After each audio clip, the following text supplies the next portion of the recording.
Conservative new media viewers and JLin fans around the world, what is up? It's me, PFV, Paul F. Villarreal, the NBA expert.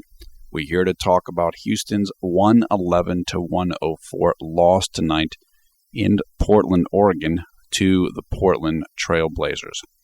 With a defeat, Houston drops to 15-8 on the season, and their two-game winning streak is over. Also, with the win, Portland now continues to have the second-best record in the league, and they are also tied for the most wins currently in the league with 19. That mark is the same one held by the Indiana Pacers. Now, Jeremy was back tonight after missing 6 games with the knee injury that he suffered against the Atlanta Hawks on November 27th. So that was definitely good. It was definitely good to see him back in action, and I'll talk a little bit more about him in a second. Houston had beaten Portland in Portland earlier this season. They were one of only 2 teams, including the Dallas Mavericks, that was able to do that, but they were not able to repeat that feat tonight. Kevin McHale was not at this game, and apparently he will not be on this 3-game road trip because of the death of his mother. So we certainly send out our condolences to him and his family. It's been a tough 12 or 15 months for Kevin McHale. His mother passed away, and of course last year his daughter passed away. So certainly, again, we wish him and his family the best. And hopefully things can be as good as they can be for him and his family moving forward. And we hope for better times for them. Okay, quickly going over the stats. Patrick started 9 points, 11 rebounds, 2 assists in 39 minutes, 3 of 10 from the field. His plus-minus was a minus 15, and his efficiency was 17. Patrick played well in this game. He particularly played well on defense. He really did a good job holding down Damian Lillard, which Jeremy did a good job of in the first time these two teams played in Portland. And Patrick continued that tonight. The 11 rebounds was a career high for him. So he got it done. His efficiency was much better than Damian Lillard's, and he outplayed Damian Lillard. So Patrick was, he and Mo Williams both played well in this game, but he was very good in this game, particularly again on defense. Jeremy, 5 points, 2 rebounds, 2 assists.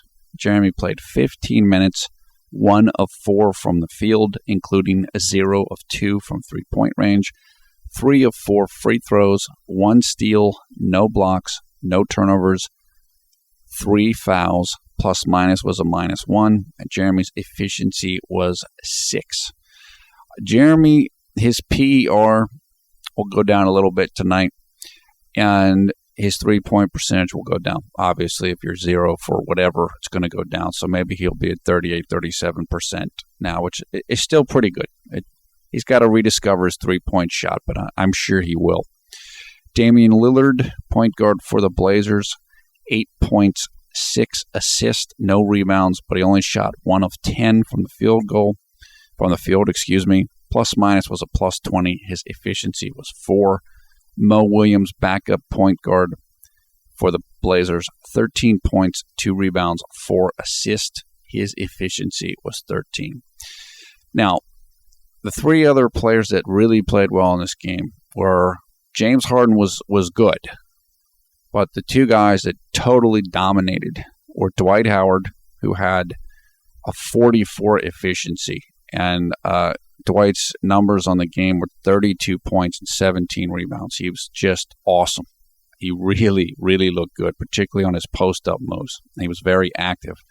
The other guy, the guy that completely, totally dominated this game, was LaMarcus Aldridge for the Blazers. 31 points and 25 rebounds with a 49 efficiency. And he just, if you watch this game, you heard the Portland crowd yelling MVP at the end for him, and he looks like it. He looked unbelievable. And I've seen him play several times this year, and he's been playing like this the whole year. And if he keeps playing like this, and somehow Portland ends up getting the best record in the West, he could win the MVP. I mean, this was unbelievable. If you don't know LaMarcus's game, he's mostly a mid-range jump shooter. He's almost like Chris Bosh, basically. That's what he does most. But obviously, he can rebound the ball, and he also he got some points on the inside as well tonight too. And he just can't miss right now. His clutch shooting has been incredible this year, and I was just amazed to watch him tonight. The Portland as a team, they just are so poised. They hit huge shots when they need to. Now, I know that Marv Albert mentioned on the broadcast or Steve Kerr mentioned that Charles Barkley had said Portland's a jump shooting team. And what that means is usually jump shooting teams that take a lot of jump shots and don't do a lot of inside moves, they don't do well in the playoffs because at some point you're not going to hit shots. That's the thinking. Well, Portland hits shots extremely well. So if they keep hitting shots, they can go far in the playoffs. Maybe they won't keep hitting shots, but if they hit shots the way they've hit shots through the first quarter of this season, then they can go all the way. Or they certainly can get to the finals or whatever. They can play. I mean, I think they already beat Indiana. So they can play with the top teams. There's no question about it. This is a for real, legit team. And you saw what they were all about tonight. When they have to play well, they just lock down. And Houston played well. Portland outdid them. And that's credit to Portland. Okay, here's what you need to know about the game quickly. This game was very close, but Portland was able to surge in the fourth quarter. They won the fourth quarter by 7 points, I believe, and that was the difference in the game. That's why they won this game. It started early in the fourth quarter, and they kept it up. They were able to keep pushing Houston away every time Houston would get close. Like I said, LaMarcus was just a little bit better than Dwight tonight, and that's part of why Portland won. Jeremy looked okay in this game, but he was slow on defense. I thought his legs looked slow on defense when he was guarding Mo Williams. And look, that's going to happen. When you miss a couple weeks and you're coming off a leg injury, guess what? Your defense isn't going to be that good. If you don't believe me, go and watch Kobe playing defense right now, although Kobe certainly missed a lot more time than Jeremy has. If you have a leg injury and you miss time, you're not going to be quick. And so Jeremy's he played much better defense the first time these two teams met, although he did play good defense later in this game. I think in the fourth quarter or late in the third, he picked up his defense considerably. This doesn't surprise me. This is what people were concerned about. Hey, Jeremy started so great. Is he going to come back and kind of hurt his image because he started so well? Well, maybe a little bit. But you have to play. You have to get back out there and start doing it again. And so he wasn't too bad tonight. He did great at getting free throws. I've told you about the ratio of free throw attempts versus field goal attempts. Well, tonight the ratio was 1-to-1, which is incredible. Basically, that doesn't happen. So he did well on that tonight. He had no turnovers tonight, which is what we talked about. It's, again, the efficiency is a little down.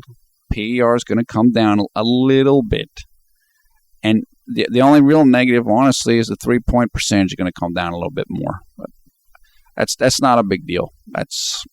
It'll come down a little bit, but not too much. So overall, it was a good return for him, and it's good to see him back out on the court. Now, we've talked before about Patrick and how he can be volatile, meaning he can get really angry and aggressive at certain times, and that happened again in this game, late in the game.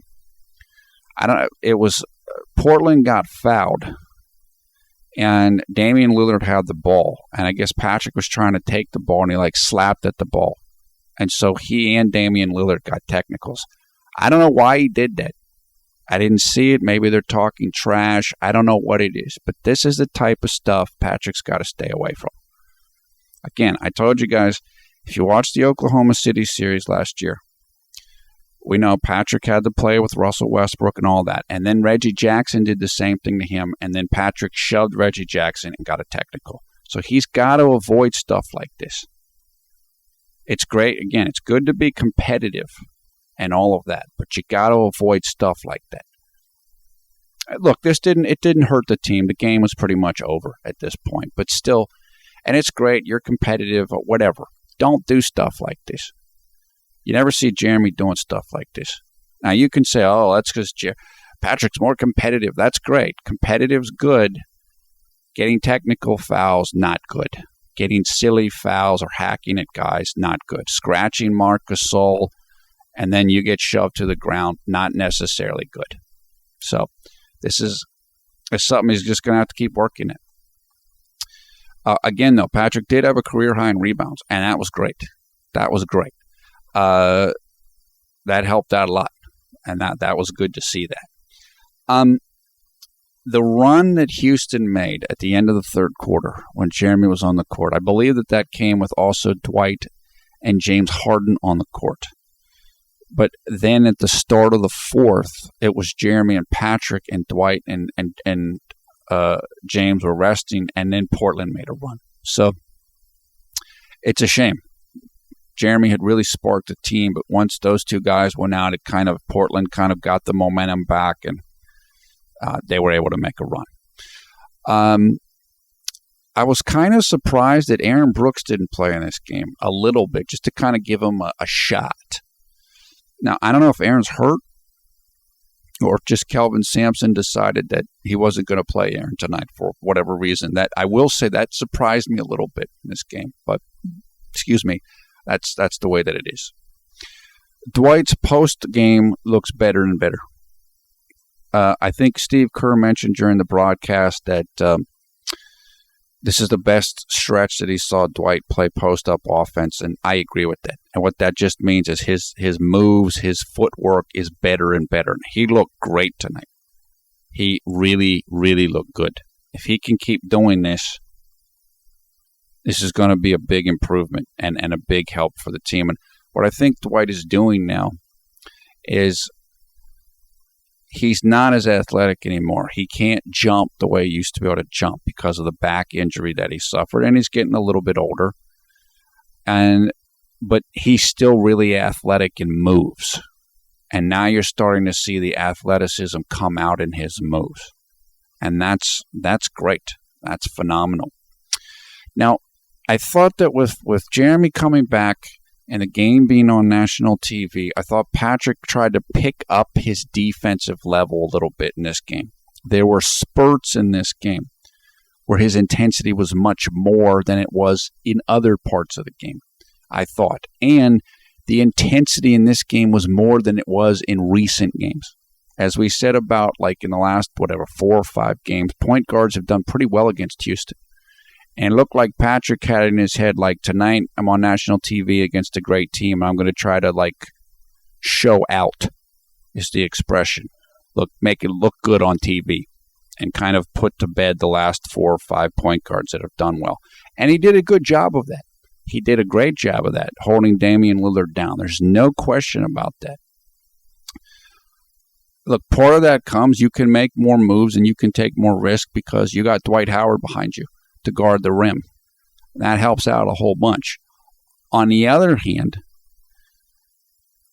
part of when I saw this tonight, and particularly when I saw Patrick pick up his defense for periods of the game, it goes back to what we said, which is he can't play like that 9 in and 9 out for 40 minutes.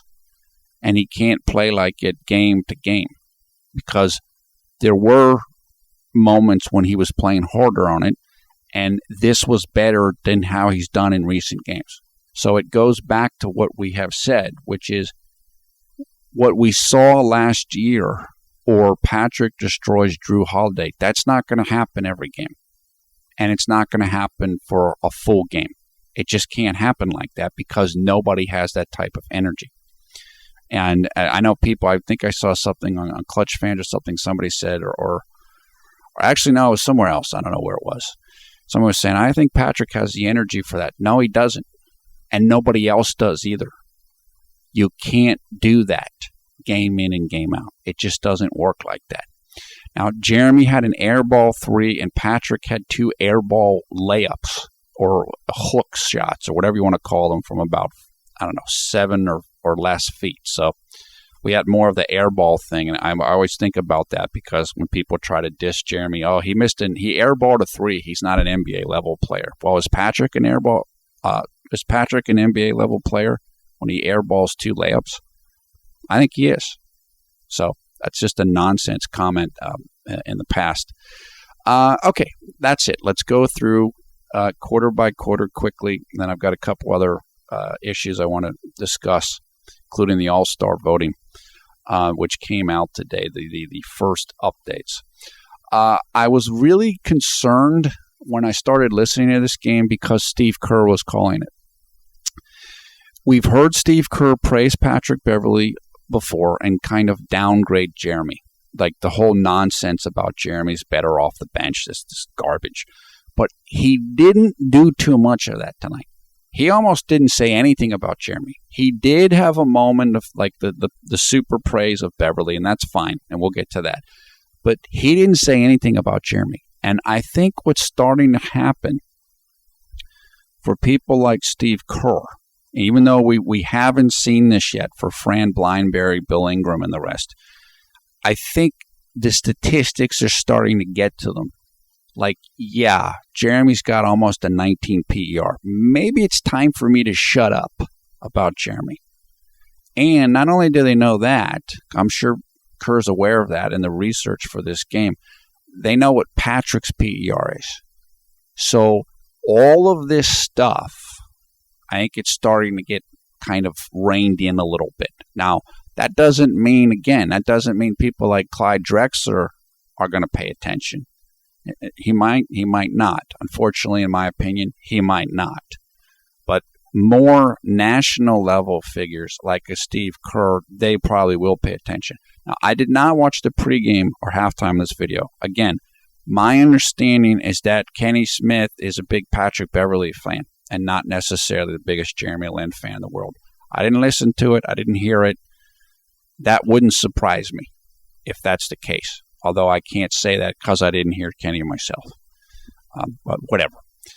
So, but like I said, I was happy that Kerr didn't really say much about Jeremy because that's good in my opinion. Okay, middle of the first, Jeremy came in the game with 4 minutes and 10 seconds left in the first quarter, and Portland was up 13-11. Quickly, he got a foul. And then late in the first, he was beaten off the dribble by Mo Williams. And as I said, he didn't look quick with his legs. And it's to be expected.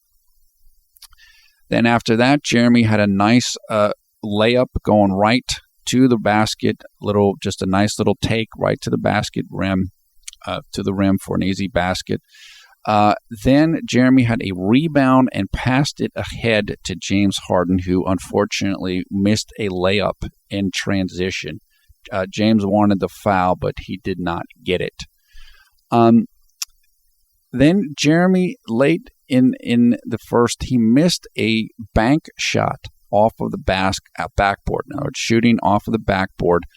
And this is one of these plays where James Harden passed him the ball with less than 5 seconds on the shot clock. So this is another James Harden special. We've seen this a million times. He doesn't want his shooting percentage to come down, so he passes it off to somebody else, and they have to take a tough shot instead of James taking a tough shot. So this is part of the reason why Jeremy missed some shots tonight. However, the move that he made was a very good move. Meaning Jeremy. And I've told you guys before, Jeremy needs to work on his individual perimeter moves. And this was a very good move. This was a one-on-one type of move, back to the basket, exactly the type of shot that he needs to work on getting. And it was a very good shot. He just missed it and he didn't have a lot of time to take it. Then I said again, Jeremy's legs look slow on defense. Not a real surprise. Jeremy then got his second personal foul late in the first. Then Jeremy went hard to the basket and with his left hand, and he was fouled. I thought it was going to be a free throw shooting situation, but it was not. Okay, moving on to the second. Early in the second, Jeremy was on the court still. He was again beaten by Mo Williams on a pick and roll play. Then Jeremy had a steal, and then he missed a three-pointer off of the steal. So this was one of the 2 threes that he missed in the game. I actually liked the shot quite a bit. He got the steal, raced ahead, didn't have anybody back, but he had a good look. So it was a confident shot. He just didn't hit it, but it's not easy to hit that shot necessarily. Kind of stopping on a dime and in transition, but I liked it. I'm glad that he went for it, even though he missed it. Then Jeremy drew another foul early in the second. So that's why I said, not only does Jeremy, and this was another non-shooting foul, no free throws, not only does Jeremy get to the line a lot, he puts fouls on the other team. That's really important because obviously you will get free throws, but also you're getting the other team in foul trouble. Jeremy's good at that, and he's getting better and better at doing it without getting beaten up while doing it. We know last year and even this year he takes a lot of hits, and people say he's got to learn how to fall better and all. Well, he's getting better at that, and that's good. Also, early in the second, Jeremy had a rebound. Then he came out of the game with 9 minutes left in the second quarter and at that point, the score was 28-26 for Portland. Okay, moving on to later in the second. Jeremy came back into the game with about 55 seconds left in the first half. And at that point, Portland was up 43-42. What I think was happening here, because they switched, Sampson switched in Jeremy, and then he switched him out, and then he switched him in. What I think he wanted to do here was not have James Harden get his third personal foul, because Harden at that point had 2 fouls. And so he was kind of trying to protect Harden a little bit. So when Jeremy came in, he drew a foul almost immediately and hit 2 free throws, which was nice.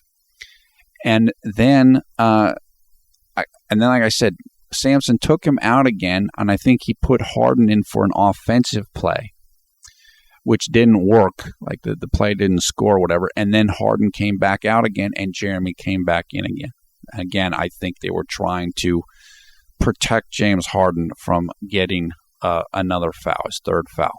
Then at that point, Jeremy had a sequence where he did not play good defense against Mo Williams again, but he didn't score. But then he played really good help defense on Wesley Matthews, and he helped force Wesley Matthews into a miss right at the end of the half. Okay, moving on to the third quarter. Jeremy came into the game with 4 minutes and 20 seconds left, and in the third. At that point, Portland was up 67-60. He came in for Patrick, and I think he was going against Mo Williams at that time. Now, this is when Houston made a run. This was the best. This might have been the best stretch for Houston in the game, and it certainly was the best stretch in which Jeremy was in. Late in the third, Jeremy drove to the basket, and he did the drive, draw, and dish. You go in, you drive to the basket, you beat your man, another guy's man has to come help on you, and then you pass the ball to the wide open guy whose man came over to help you. So Jeremy drives to the lane, Dwight Howard's man comes to help on him, he passes to Dwight Howard mega dunk.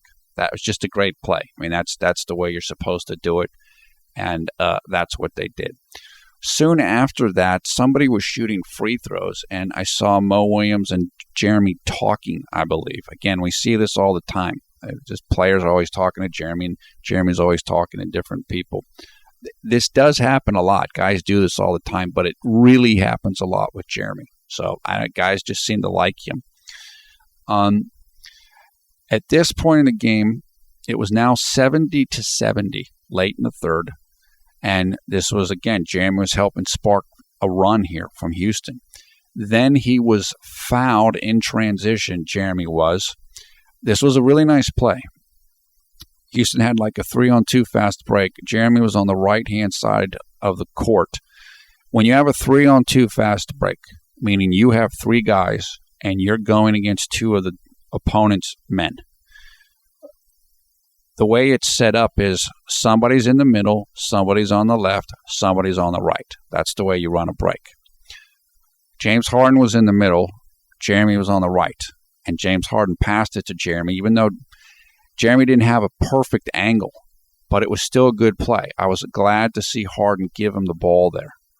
And Jeremy went up, drew a foul, which was a very smart play because he didn't have a great shot, but he was able to draw a foul in that instance. And again, that takes a lot of skill to be able to do that. He made 1 of 2 free throws, and that gave Houston the lead. That gave them the lead 71-70. And I think that's one of the only leads they would have for most of the rest of the game. Then Jeremy almost had a steal. He had a great defensive sequence. This is where he really picked up his defense. He was all over Mo Williams, and he almost forced a steal, and he got it. Unfortunately, in the scramble after he almost got the steal, he was down near the paint, down near the lane, and Portland recovered the ball, and Mo Williams was wide open for a three-pointer, and he hit it. So it was like Jeremy did the right thing, but because the play didn't quite work, his man got a wide open 3. So that's the way it goes. Sometimes you try to do something and you almost do it, but it doesn't work. And that's one of those sequences. But he did everything he was supposed to do there, except he lost Mo a little bit in the confusion.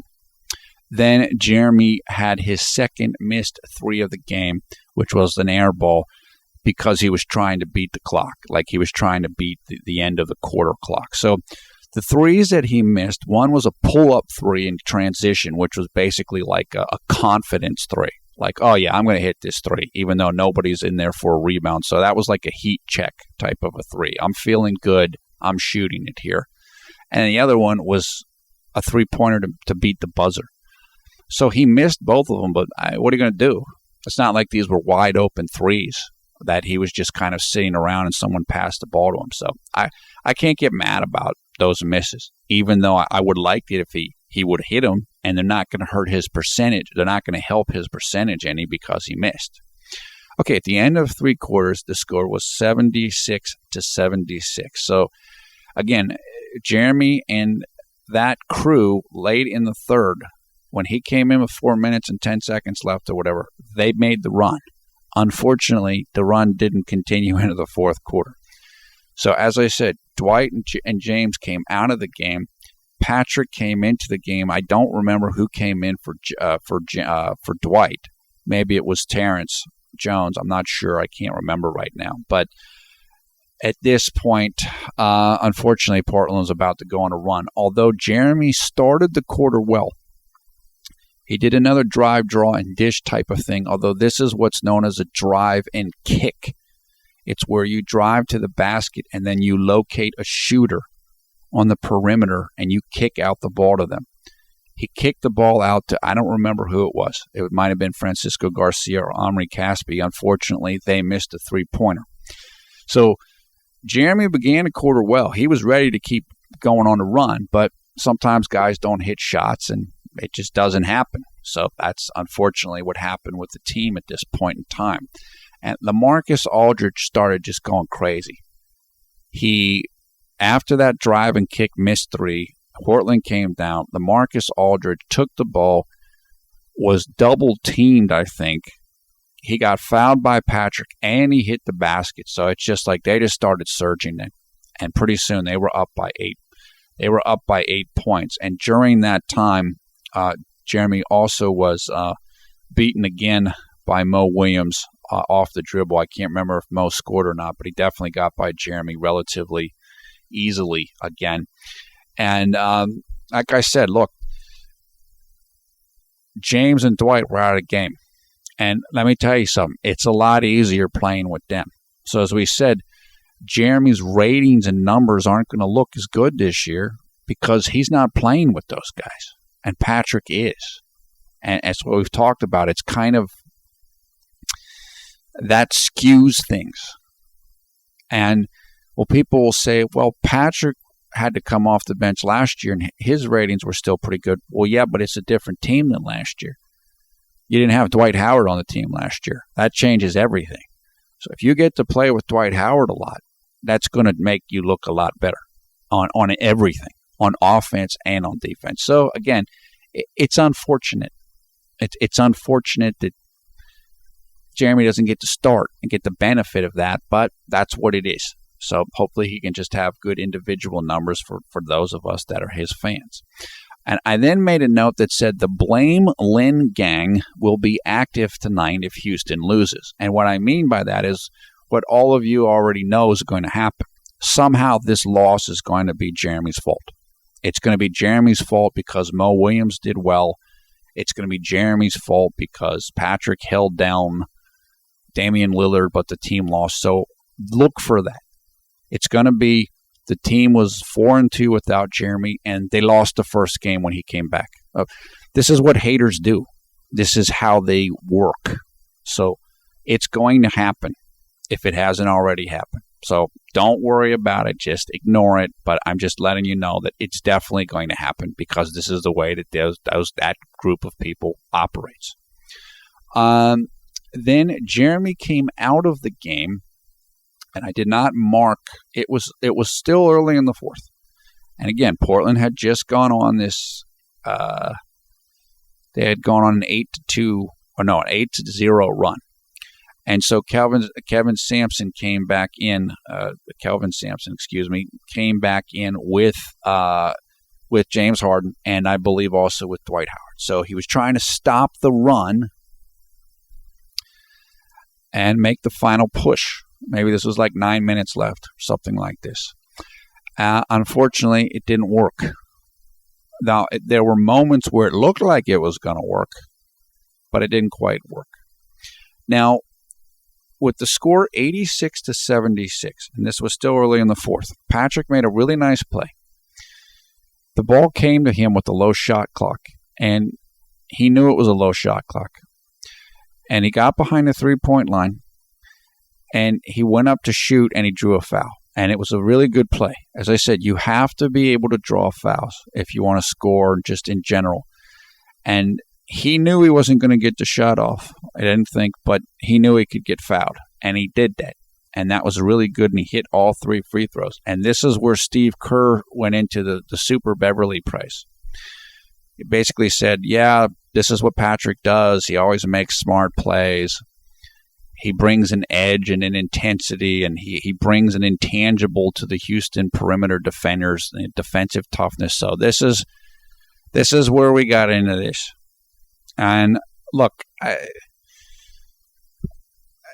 Patrick deserves praise for those reasons, and he made a great play in that instance. He really did, and he absolutely did his job tonight, no question. But you have to know who stands where when they're a commentator and they're a writer and they're an announcer.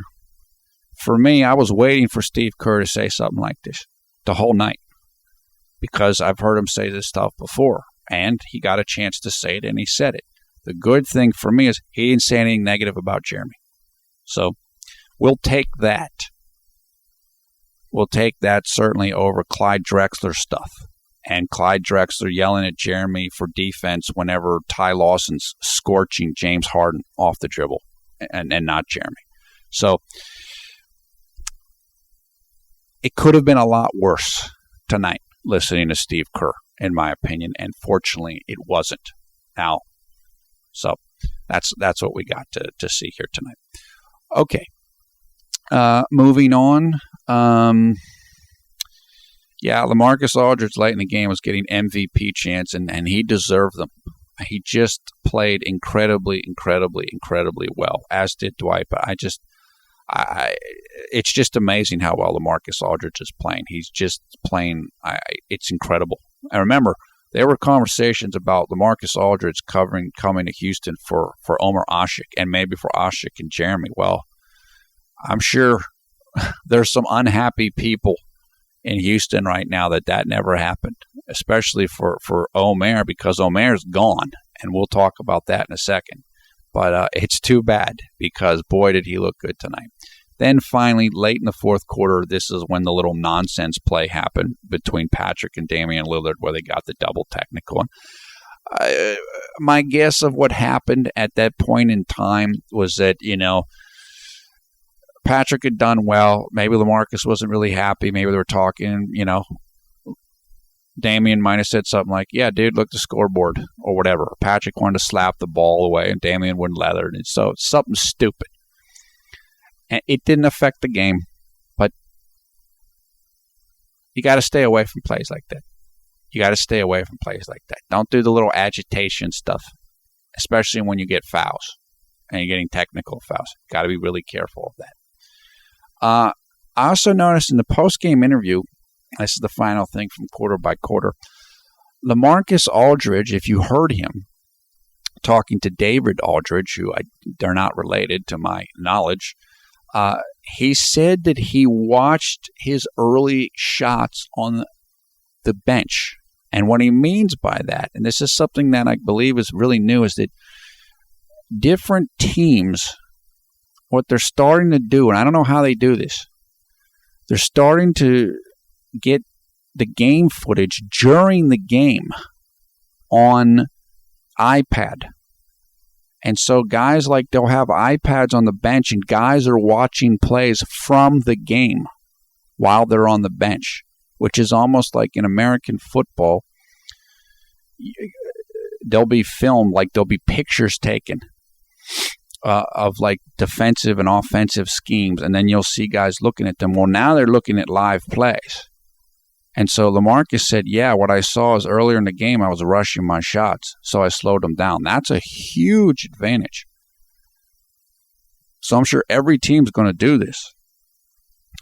As long as the league lets them do it, then they're going to do it, and clearly it's helping. I mean, LaMarcus Aldridge during the game was able to figure out what he was doing wrong during the game and correct it. Now, I'm sure this happens maybe at halftime. Maybe they have some film and they watch footage. Okay, but now people are doing it on the bench. That's really cool. I mean, I think it's great. It just makes the game even more, it makes guys even better because they can make corrections during there. So I just thought that was really interesting that he said that. Okay, moving on, comments and questions. First of all, thanks to Gary Chen of Taiwan, who is a popular blogger and artist there, for the artwork you are looking at right now. Of course, we thank all of the Jeremy Only Lynn Garden fan club, which Gary Chen is a part of, for all that they've done to help us out, and we certainly appreciate them just for being great Lynn fans and for everything they've done for us, including this great artwork from Gary Chen. Now, during the game, David Aldridge said that Omer Asik will be gone next week, which we've already talked about. So it's happening. It's done. It's just a matter now of who are you going to trade him for. Aldridge mentioned a couple different names and teams, and I missed it. But what I did hear him say was Anderson Varejao of Cleveland. That could work out really well for Houston. It also could work out well for Cleveland. Anderson Varejao is a veteran. I believe he's from Brazil. He's definitely the type of guy you want on your team for a contender. He's just one of these, he does all the little dirty work, rebounding. He's very tough. He's a very good defender. He's not a good offensive player, but he's pretty big. He can defend in the low post, get you a bunch of rebounds, high energy. I could see that because Houston's giving up an incredible defensive center, and their backup center basically. Well, you're going to want to get that back, especially with Dwight, because Dwight can get into foul trouble. So you need another big man. That makes sense to me. I definitely could see that happening, and I'm cool with it if it does happen, because I like Anderson Varejao. He's a good player, and he can definitely help this team, especially if they're trying to make a real push for the title this year. He can help with that. So that's good. I can't remember how old Anderson is. He's been around a bit. But he's not so old. He can still get it done. I think he does get hurt a lot, though. He does seem to have injury issues quite a bit, so that is one concern. Okay, Jeremy apparently was fourth in the first All-Star votes for guards in the Western Conference. The first three players were Kobe, Chris Paul, and Stephen Curry. It's not a big surprise. Now, I know people are not going to be happy about this, and people have been voting like crazy for Jeremy. I know a lot of you guys have done a great job with that. But Kobe hasn't even played this year, except for 2 games yet. The thing with Kobe is he's huge in Asia. So if you have a whole bunch of people that are voting in China, they're going to vote for Kobe. And that's what we're seeing, in my opinion. Chris Paul is playing incredibly well, and he plays in Los Angeles. So he plays in a big market now. So he's going to get votes, and he deserves to get votes, and he's going to get votes. Stephen Curry, Stephen's a great player, and he plays in the Bay Area in California, which also has a whole bunch of people. So he's getting votes. I could have seen Jeremy being like top 2 or whatever, but he's still doing well. Look, he might not make it. I hope he does make it. That'd be great if the fans voted him in my opinion. But number 4 is not bad. I mean, number 5 is James Harden, which I'm sure James Harden isn't thrilled about that. But fans vote, and they vote the way they want to vote.